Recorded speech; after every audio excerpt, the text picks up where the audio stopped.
৩৬ জুলাই কিংবা ৫ই আগস্ট ২০২৪ বাংলাদেশের ইতিহাসের আরেকটি রেড লেটার ডে। দীর্ঘদিনের শাসন, শোষণ আর নিপীড়নের পর বাংলাদেশ নামের রাষ্ট্রটি এদিন আওয়ামী ফ্যাসিজম আর ভারতীয় আধিপত্যবাদের করার গ্রাস থেকে মুক্তি পায়। জন্ম নেয় নতুন এক বাংলাদেশ, যাকে অনেকেই বলেছেন দ্বিতীয় স্বাধীনতা কিংবা পুনর্জন্মের দিন। আন্দোলনের এই দিনভিত্তিক ঘটনা প্রবাহ নিয়েই ৩৬ জুলাই।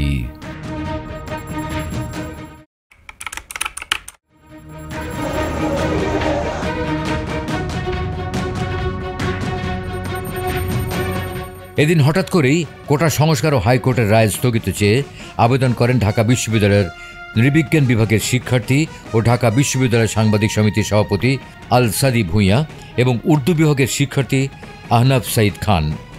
খুব তৎপরতার সাথে তাদের আবেদনের প্রেক্ষিতে পরদিন পূর্ণাঙ্গ বেঞ্চে শুনানির দিন ধার্য করা হয়।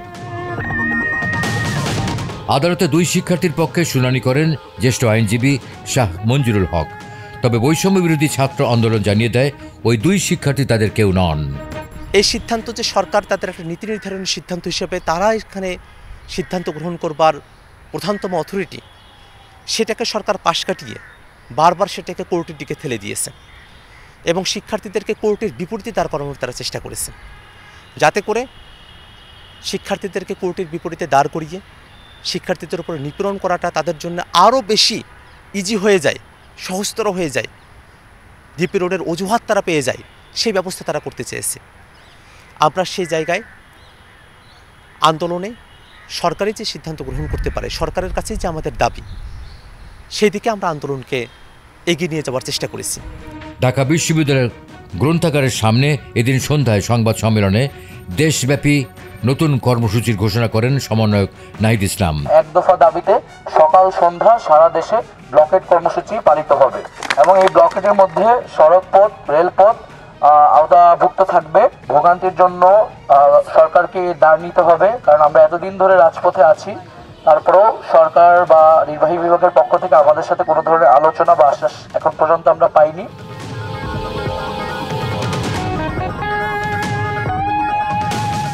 এদিন বড় কোনো কর্মসূচি ছিল না, তবে ছাত্র ধর্মঘট, ক্লাস বর্জনের পাশাপাশি কোটার বিরুদ্ধে অনলাইন ও অফলাইনে গণসংযোগ করেন শিক্ষার্থীরা।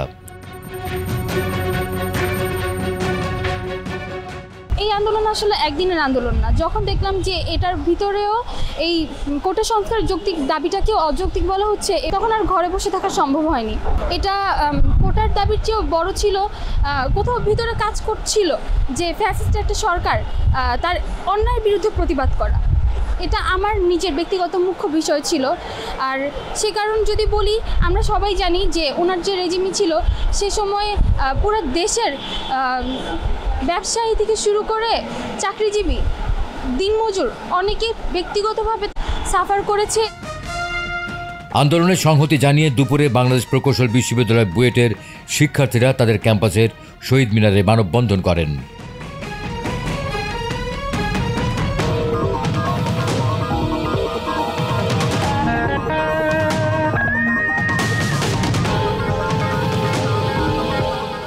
আন্দোলন যখন ঘনীভূত হচ্ছে, তখন ক্যাম্পাস থেকে আন্দোলন শাহবাগে গড়ালো।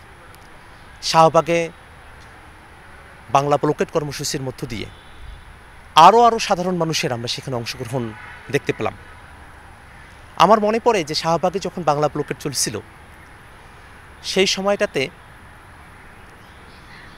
পথচারী, সাধারণ যাত্রী তারা যখন বাস থেকে নেমে শাহবাগ অতিক্রম করে যাচ্ছিলেন, তারা আমাদেরকে বলতেন যে আমাদেরকে যদি আরও অনেক দিন এই শাহবাগে আমাদেরকে হেঁটে পার হতে হয়, তারপরেও তোমরা তোমাদের এই ন্যায়সঙ্গত দাবি থেকে দূরে সরে এসো না।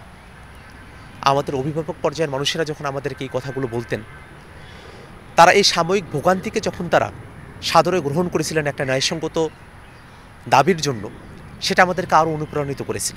জুলাইয়ের শুরু থেকে আমরা আমাদের যে প্ল্যাটফর্ম, সেই প্ল্যাটফর্মটাকে একটি অর্গানাইজেশনাল স্ট্রাকচারে আমরা নিয়ে আসার জন্য চেষ্টা করছিলাম। তখন মাহফুজ আলম, আসিফ মাহমুদ, নাহিদ ইসলাম সবার সাথে আমাদের আলাপ হয়। সবার সিদ্ধান্ত গ্রহণে আমরা তখন সমন্বয়ক, সহ সমন্বয়ক এই ধরনের পদগুলো আমরা নির্ধারণ করি। এবং এভাবে আমাদের আন্দোলন স্বতঃস্ফূর্তভাবে চলছিল। অবরোধ কর্মসূচি না থাকলেও বিকেল 4:45টার দিকে ক্যাম্পাস সংলগ্ন ঢাকা আরিচা মহাসড়ক অবরোধ করে বিক্ষোভ করেন জাহাঙ্গীরনগর বিশ্ববিদ্যালয়ের শিক্ষার্থীরা।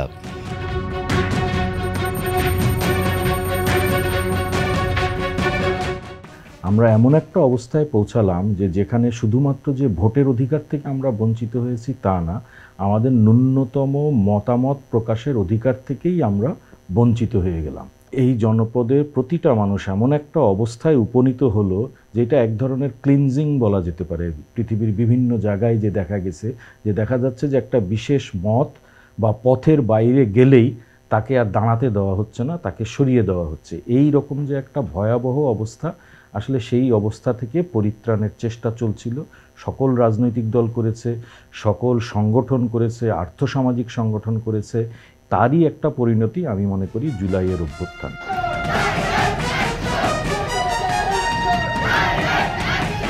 বেলা 11:30টায় নগরের নথুল্লাবাদ ঢাকা বরিশাল মহাসড়ক আটকে বিক্ষোভ করেন বরিশাল বিএম কলেজের শিক্ষার্থীরা। এ সময় 2 ঘন্টা মহাসড়ক অবরোধ করে রাখেন তারা। এদের মশাল মিছিল করেন বরিশাল বিশ্ববিদ্যালয়ের শিক্ষার্থীরা।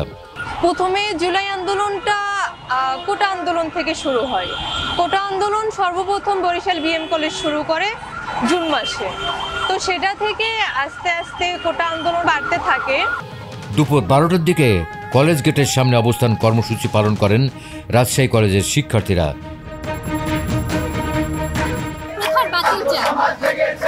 কিংবা এটাকে এমন করে সংস্কার করা হোক যাতে সাধারণ শিক্ষার্থীরা ক্ষতিগ্রস্ত না হয়।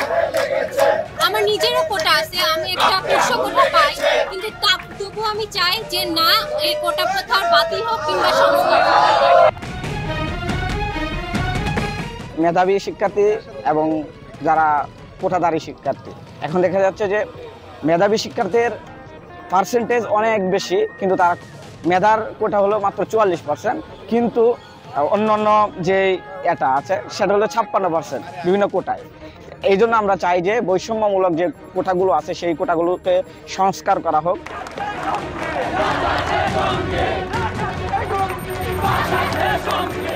শহরে বিক্ষোভ মিছিল ও মানববন্ধন করেছেন হবিগঞ্জের বিভিন্ন কলেজের শিক্ষার্থীরা। বিগত হাসিনা রেজিম গত 17 বছর আমাদের বাংলাদেশে যে এরকম একটা বৃহৎ জেল আকারে দেশ এবং জাতির সামনে উপস্থাপন করেছিল, তার যে একনায়কতন্ত্র, তার যে মত এবং তার যে পথ, তার বাইরে গিয়ে কোনো ব্যক্তি, কোনো গোষ্ঠী এবং তার নিজের দলের কেউ যদি তার বিরুদ্ধে কথা বলতো, সেই ক্ষেত্রে তার উপর নেমে আসতো নির্যাতনের স্টিম রোলার। পাশাপাশি যারা বিরোধী দলের নেতাকর্মী ছিল, আপনারা জানেন তাদের উপর কী পরিমাণ নির্যাতন তারা করেছে। তারা অনেক নেতাকর্মীদেরকে গুলি করেছে, গুম করেছে, হত্যা করেছে, ফাঁসিয়ে ঝুলিয়ে ফাঁসি দিয়েছে।